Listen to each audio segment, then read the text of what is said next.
know, the times that, I'm telling you, I'm standing up straight today thanks to my husband and biofreeze and hot water.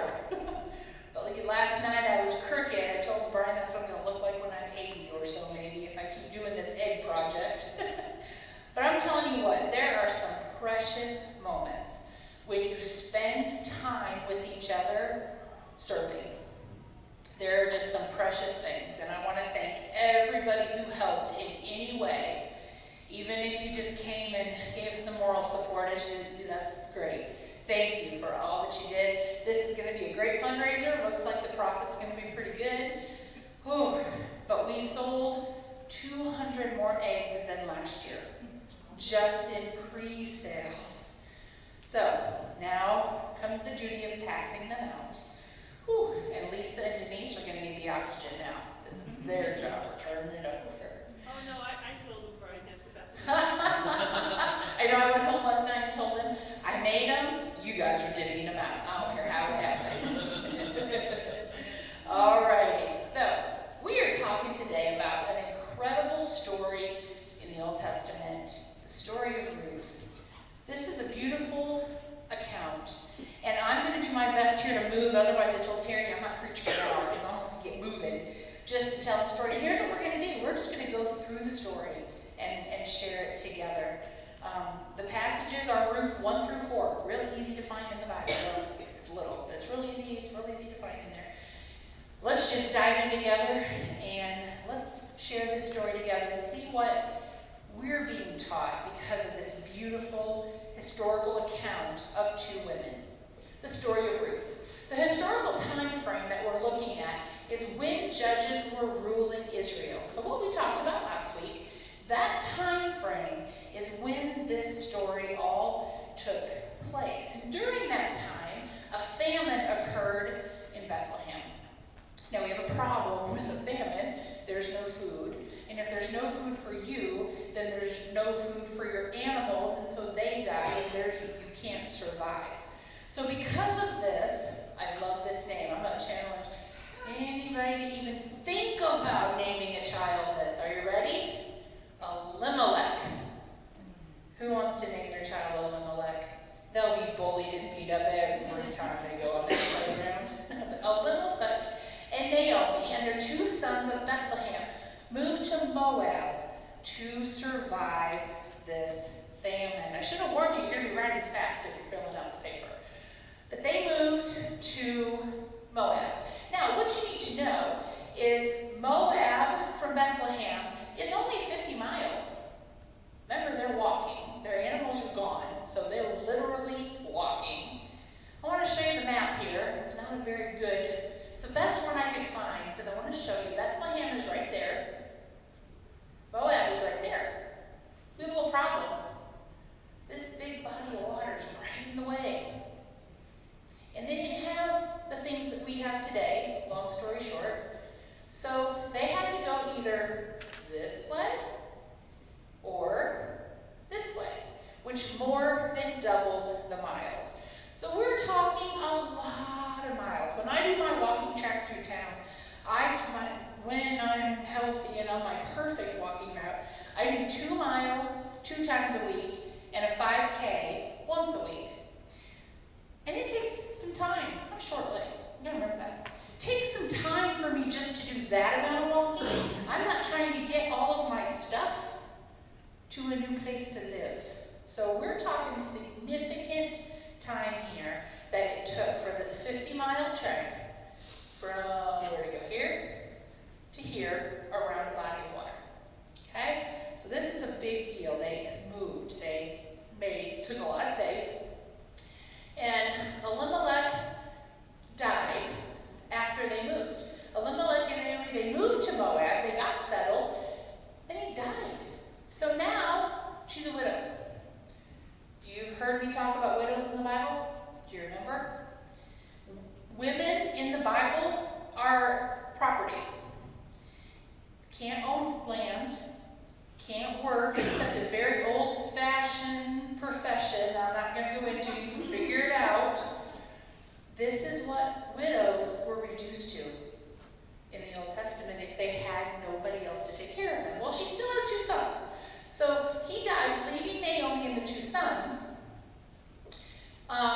had two sons, Mahlon and Kilian, with also great names if you want your kids to be beat up there, married women from Moab. Then they both died. You seen a problem here? The men died. I don't know what's going on in the family, but something's happening here, and now Naomi is responsible for two women, and she's a widow herself. Now they're widows. They're in trouble, my friends. Big time trouble. So Naomi tells her daughter-in-laws to return to their families. One does. One goes back to her family in Moab.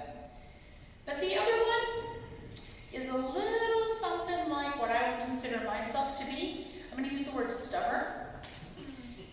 And she didn't want to go back to her family. In fact, here's what she says.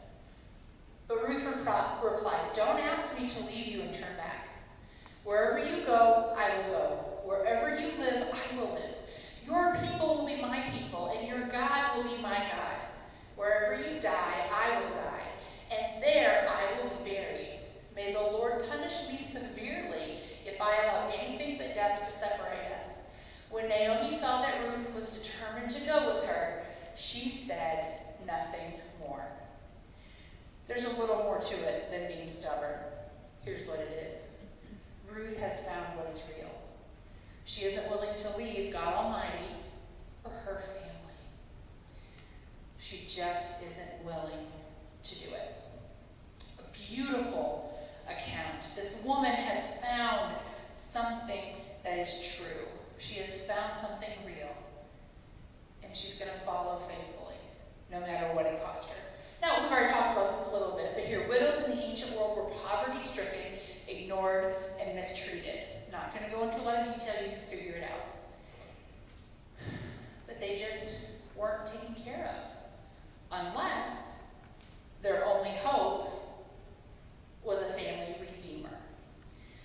The family redeemer law is recorded in Deuteronomy 25, 5-10. I'm not going to read it to you, but I'm going to tell you. I want you to know where it was, but I'm just simply going to tell you what the law says. The law says that when a man dies, it is the responsibility of a family member of that man to marry the widow and to take care of her and any minor children that could be there. So it needs to be a brother, an uncle, a cousin, and I put ... because it just has to be in the bloodline. Marry the widow to care for her and her children. Are you glad this law doesn't apply today? No names, no details. Just think it through. Some of you would be married to very different people than you are now, possibly. But this is how, there's beauty in this. There's beauty in this because the women were property. They did not have value, which thank goodness that has changed.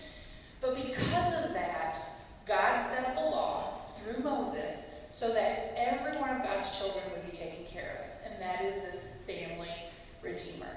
Now I'm giving you the backstory. This next part is my favorite part of this story, and it's why this story touches my heart so well. How many of you love to obey everything you're told to do? Not a one of us. Do we know that we should? Well, probably all raise your hands. Do we know that it's right and it's just what needs to happen? But for some reason, there's just this grudging, I don't want to do what I'm told. Well, listen to this new godly woman named Ruth, to her mother-in-law. One day, Naomi said to Ruth, "My daughter," notice not daughter-in-law, she's claimed her, "my daughter, it's time that I found a permanent home for you so that you will be provided for." Boaz is a close relative of ours, and he's been very kind by letting you gather grain with his young women. Tonight, he will be winnowing barley in the threshing floor. Now do as I tell you. Take a bath, put on perfume, and dress in your nicest clothes. Then go to the threshing floor. Don't let Boaz see you until he has finished eating and drinking. Be sure to notice where he lies down. Then go and uncover his feet and lie down there. He will tell you what to do. Here's my favorite part. Are you ready? I will do everything you you stand, Ruth